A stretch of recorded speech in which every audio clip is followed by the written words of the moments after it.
وبقى نفرغ العصير بتاعنا كده. بسم الله الرحمن الرحيم.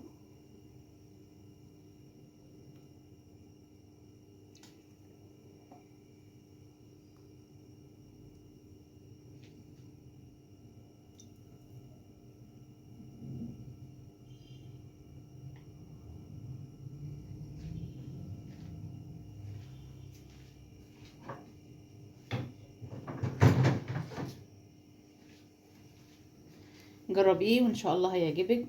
حبايبي بقى الاشتراك واللايك عشان يوصل لكم كل جديد، ويبقى الف هنا، والسلام عليكم ورحمة الله وبركاته. تعالوا النهارده نعمل مع بعض عصير حلو قوي، اللي هو سموزي الفراولة. اول حاجة عندي 2 كيوي كده. الكيوي ده انت بتوزنيه بالواحدة او بالاتنين، العدد اللي انت عايزاه، يعني ما هوش غالي قوي. الاتنين دولت ب4 جنيه. وطبعا الكيوي ده مفيد قوي، فيه فيتامينات.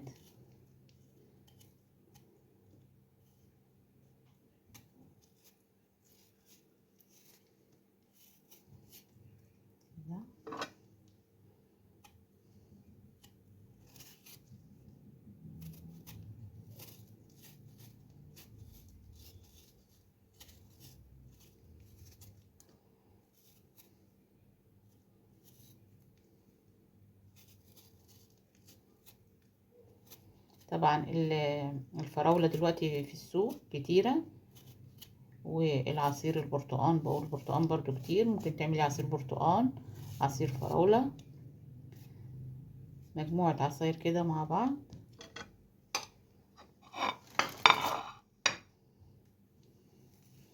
ابدأ كده اقطعه.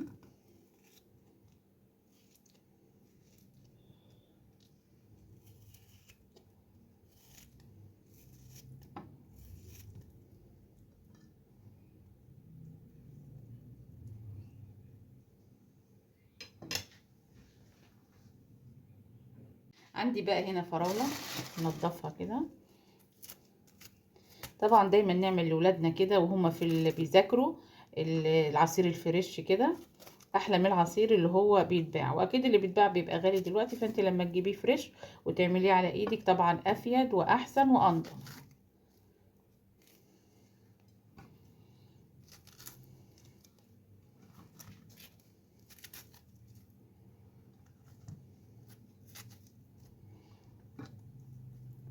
دلوقتي الفراولة رخصت بقت ب15 جنيه. يعني انت لو جبت كيلو مع حبايتين اللي هي الكيوي دولت ب19 جنيه، وعملت لهم كده كل واحد كوباية عصير، احلى من بره بكتير.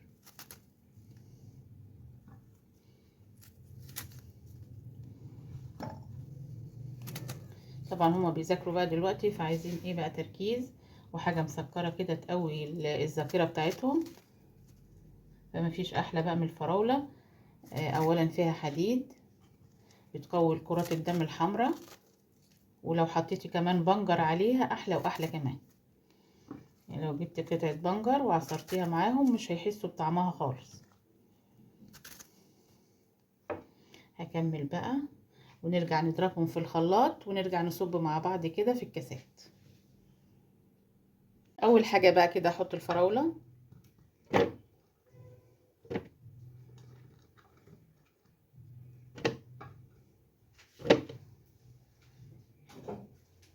عندي الكيوي،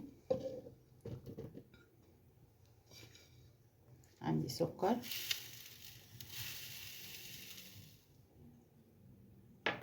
هحط ميه بقى واضربه في الخلاط.